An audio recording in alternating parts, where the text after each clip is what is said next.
शौर्य गाथा आप तक पहुंचाएंगे, हम परिवार के लोग जो हैं बताएंगे। और मंच पर मैं आमंत्रित करना चाहूंगा शुभम त्रिपाठी जी, जो कि भाई हैं शहीद पंकज त्रिपाठी के। सर प्लीज आप मंच पर पधारिए।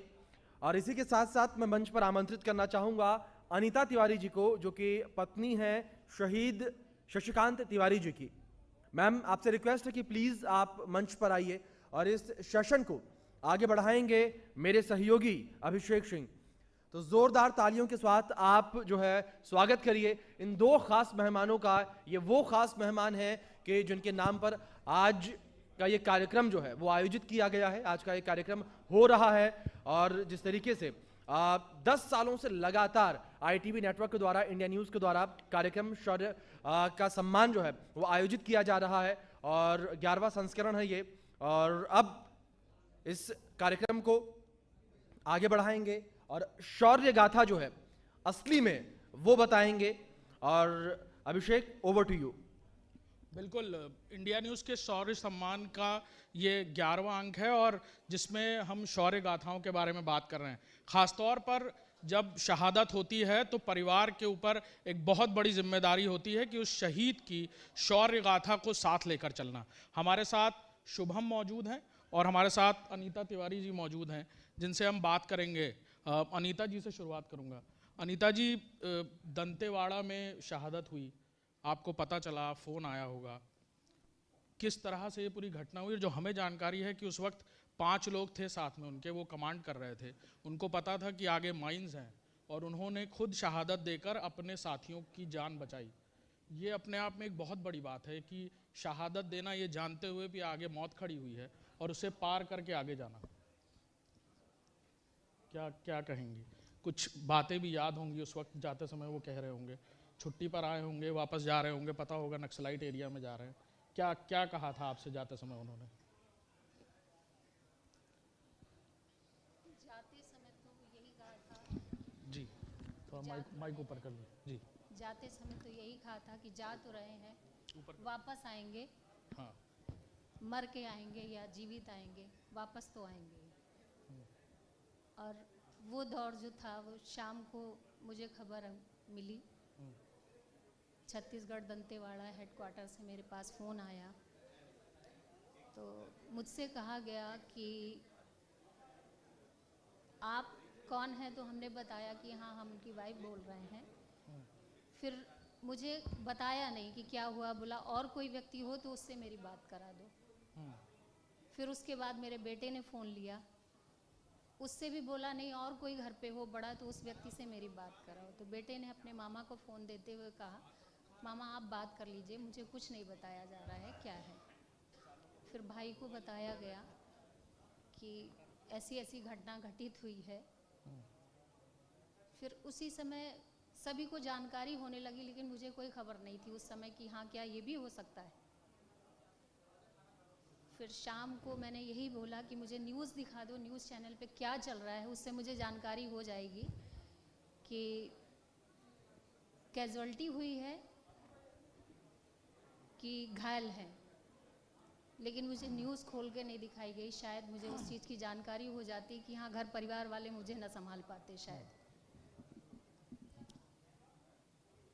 फिर धीरे धीरे जानकारी हुई जी, पब्लिक आ गई, सभी रिलेशन में सभी एकत्रित होने लगे, तो मुझे आभास हो गया उस चीज़ का कि कहीं ना कहीं कोई दुर्घटना हो गई है।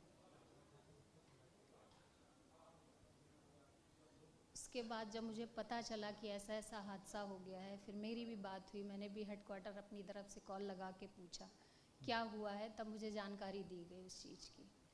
पता चला कि सर्चिंग ड्यूटी के दौरान, इलेक्शन के दौरान सर्चिंग ड्यूटी चल रही थी, उसमें जो है 6 लोगों का नाम दिया गया था, जिसमें कंपनी कमांडेंट के तौर पर इनका नाम दिया गया, हमारे हस्बैंड का।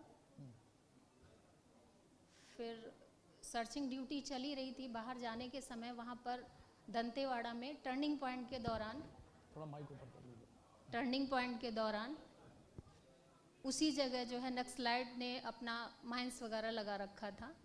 जैसे ही इन लोगों की गाड़ी पहुंचती है वैसे ही फर्स्ट ब्रस्ट फायरिंग होती है। तो उसी दौरान गाड़ी से उतरकर बोले कि मैं इस चीज़ को, इसका मोर्चा संभालता हूँ, आप लोग पास हो जाओ।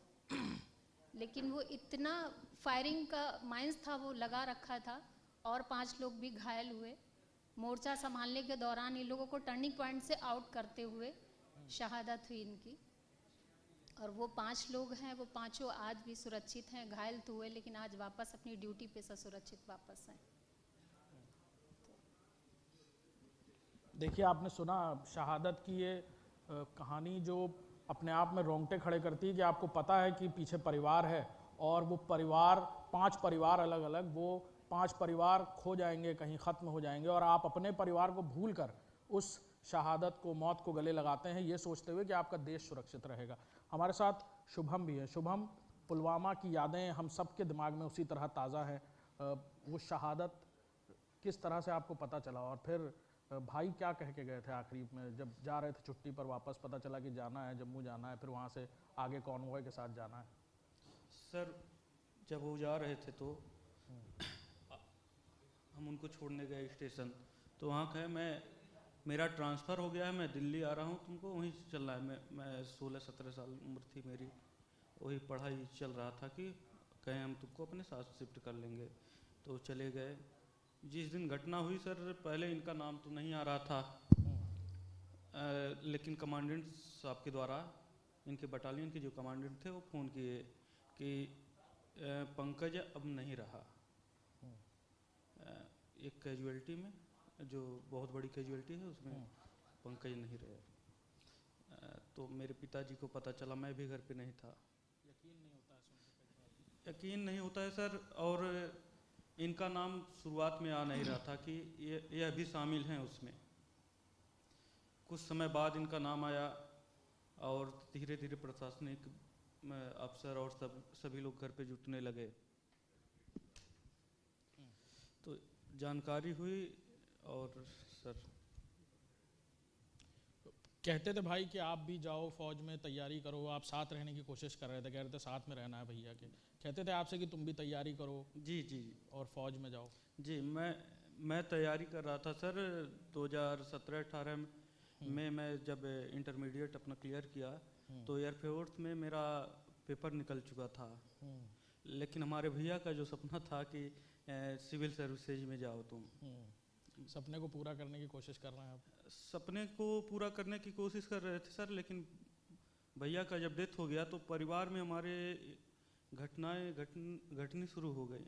मेरी माता जी जो थी वो बीमार रहने लगी, और कुछ समय बाद उनका भी डेथ हो गया, ब्रेन हेमरेज हो गया। पिताजी जो थे वो हार्ट के पेशेंट हो गए। अब परिवार में सर जो भी स्थिति परिस्थिति थी एकदम विपरीत हो गई। ये वो बातें हैं जो परिवार समझ सकता है। हम में से यहाँ बैठा हुआ वही वो समझ पाएगा, या शहीद का परिवार समझ पाएगा जिसने इसको खोया होगा। लेकिन आप जब जाते हो कहीं बाहर, तो वो शौर्य गाथा आपके साथ चलती है आपके भाई की। लोग इज्जत से रास्ता छोड़ते होंगे, आप कहीं बाजार में जाते होंगे, किसी कार्यक्रम में जाते होंगे, लोग सम्मान में कुर्सी छोड़ते होंगे। महसूस होता है कि भाई ने इतना बड़ा शौर्य का बलिदान दिया, और आज हम उस शौर्य की कहानी को साथ लेकर चल रहे हैं। अब भैया की वजह से ही जो सम्मान मिलता है, उन्हीं के नाम पे हमारे परिवार को या सबको सम्मान मिलता है। गांव पूरा इलाका जानता है। और हमारा एक छोटा सा गांव है, उसको आज हमको लगता है पूरे भारत में सभी लोग जानते हैं, उन्हीं की वजह से जानते हैं। और हमारे गांव के और क्षेत्र के लोग बहुत गर्वान्वित महसूस करते हैं भैया के नाम पे। बिल्कुल। अनीता जी, 2 बच्चे हैं आपके, और जब जा रहे थे तो उन्होंने आपसे कहा था कि इनके लिए भी फौज में मुझे जगह बनानी है, बेटी के लिए भी बनानी है, बेटे के लिए भी बनानी है, उनको तैयारी वैसी करानी है कि मेरा नाम रोशन करेंगे। ये सब बातें आपसे कहते थे वो जाने से पहले भी? हाँ, सबसे पहला तो यही था कि हाँ, बच्चों को अच्छी एजुकेशन देनी है, जो कि आज मैं उन्हीं शब्दों का मैं आगे से आगे जो है पालन कर रही हूँ। बेटा मेरा इस समय वाजीराम में IAS की तैयारी कर रहा है। बेटी मेरी 9th क्लास में KVS उन्नाव डिस्ट्रिक्ट में है। और बाकी आगे की जो एजुकेशन है वो उसको भी मैं कंप्लीट दूंगी। जितना पढ़ना चाहेगी उतना मैं पढ़ाऊंगी, क्योंकि इसके पापा का यही एक था कि हाँ, बच्चों को बहुत ही अच्छी एजुकेशन देनी है, जिससे देश का नाम रोशन कर सकें, अपने माता पिता का, अपने परिवार का नाम रोशन कर सकें। परंपरा फौज की आगे बढ़ाने की बात कहते थे वो। बिल्कुल यही कहते थे कि हाँ, अच्छे से एजुकेशन होने के बाद आपको फौज अधिकारी रैंक से ज्वाइन करनी है, जिससे आप और भी लोगों का भला कर सकें और देश की रक्षा कर सकें। आपने बताया कि जब वो जा रहे थे तो कुछ बातें आपसे कही थी कि कहीं घूमने जाएंगे छुट्टी में, या कहीं जब छुट्टियां मिलेंगी ठीक से तो कहीं जाएंगे, क्या क्या जी, बात हर करते बार थे? छुट्टी जब भी आते थे हम लोगों का आगे से आगे प्लान रहता था कि हाँ, हम अब इस बार इस जगह बच्चों को, क्योंकि मेन चीज़ एक ये भी मानना था कि बच्चों का माइंड इस समय ये है कि हाँ, इसी समय एक मेमोरी बच्चों के माइंड में सेट हो सकती है। तो उस मेमोरी को, बच्चों को याददाश्त में फिट करने के लिए कहीं ना कहीं ऐसी अच्छी जगह लेके जाते थे कि माइंड में अच्छा माइंड डेवलप हो सके बच्चों के लिए, और अकेले कुछ यादें रह सकें। जी, अकेले परिवार लेकर चलना हर जगह हर मोड़ पर, जी। कहीं ना कहीं एक बार ये दिमाग में आता होगा ये बात हमेशा महसूस करती होंगी जी, आप, ये कमी खलती होगी, लेकिन उनकी बिल्कुल। शौर्य गाथा साथ है आपके हमेशा। बिल्कुल, कहीं भी जाते हैं नाम से हर जगह सम्मान मिलता है कि मैं एक जो हो, पहले मैं नारी थी, आज मैं वीर नारी हूँ। तो आज वीर नारी का जो ये टैग मिला है, उसके लिए मुझे मतलब कि हर जगह सम्मान मिलता है। और क्या ही बताऊँ, मैं निशब्द हूँ जो शब्द नहीं बोल सकती। मैं समझ सकता हूँ, ये जो बहुत सहजता से हम जिस बारे में बात कर रहे हैं, ये बात आपके लिए कहना कितना मुश्किल है। जी, अभी तो मैं बोल पा रही हूँ, आज मैं ITV के मंच पर बैठ के अपने शब्दों को सभी के सामने प्रस्तुत कर रही हूँ, हमारे लिए बहुत बड़ी बात है ये। बिल्कुल शुभम, कई बार कमी खलती होगी जब कहीं जाते होंगे, कहीं शादी में, किसी कार्यक्रम में, परिवार के किसी कार्यक्रम में, तो ये भी कमी कभी बार खलती होगी कि आज भाई होते साथ में तो ऐसा, या कुछ बातें ऐसी उन आंखों के सामने से निकलती होंगी जब वो कोई बात करता होगा उनकी कि भैया आज इतने साल हो गए, इतना वक्त हो गया गए। अब घर पे जो कोई भी कार्यक्रम पड़ता है, वो खुशी और उत्साह अब नहीं रह जाता है। परिवार का जो सदस्य होता है, हमारे परिवार के वही गार्जियंस थे। मेरे पिताजी किसान आदमी थे और बचपन से ही बहुत संघर्ष किए। हमारे बड़े भाई जो थे बहुत संघर्ष किए, गरीबी भी देखे, अपने सब कुछ किए। और वो ठंडी गर्मी हो या बरसात हो, सुबह दौड़ के घर का भी काम करके, हमेशा उनका एक ही टारगेट था बचपन से कि मुझे फौज में जाना है, क्योंकि मेरे बड़े पिताजी फौज में थे, CRPF में। तो आसाम में नक्सलाइड जब वो थे, नक्सली वो का कुछ आतंक था। तो उसमें उनको गोली लग गई थी, तो बाद में रिटायर होके वो घर आ गए। जब वो आते थे वर्दी में, तो तभी से इनका बचपन से ही एक सपना बन गया था कि मुझे जाना है तो फौज में ही जाना है, कोई अन्य जगह नहीं जाना है। और जब आते थे वो कहते थे अपने ही कि मैं आऊँगा तो सम्मान के साथ आऊँगा, या तो जिंदा आऊँगा या तो मुर्दा आऊँगा, तिरंगे में लिपट के आऊँगा। ये बात कहते थे आपसे? ये सबसे कहते थे, पिताजी से भी कहते थे। मतलब जाने से पहले भी ये बात कहते थे? हाँ, जाने के पहले आखिरी बार ड्यूटी जा रहे थे तो? हाँ, ये बात कह के गए थे। बिल्कुल। ये हम बात कर रहे थे शहीदों के परिवार से, और ये कहानियाँ थी उनकी जो आप सुन रहे हैं, ये शौर्य गाथाएं हैं जो वो अपने साथ लेकर चलते हैं, जो बताते हैं वो कि किस तरह से उनके परिवार में शहादत हुई और कैसे वो प्रेरणा का स्रोत बनते जा रहे हैं आने वाले उन लोगों के लिए जो अब फौज में हैं या फौज में काम कर रहे हैं, या कई बार शहादत की कहानियाँ आती रहती हैं सामने। उनके लिए क्या कहेंगे अनीता जी? शहादत की कहानियाँ सुन के तो हमारे बच्चे हैं, आने वाली जनरेशन है, वो प्रेरित होती है। और हम भी जब सुनते हैं तो बच्चों के माइंड में यही बातें डालते हैं कि हाँ, हमें फ़ौज ज्वाइन करनी चाहिए और किस तरीके से उस फ़ौज का पालन करना चाहिए। अगर हम फ़ौज में नहीं जाएंगे तो हमारे देश की रक्षा कैसे होगी। देश की रक्षा के लिए बच्चों को अच्छी से अच्छी कहानियों से प्रेरित करना चाहिए। और बस हम तो यही कहना चाहते हैं, शहीदों की चिताओं पर लगेंगे हर बरस मेले, वतन पर मिटने वालों का यही बाकी निशान होगा।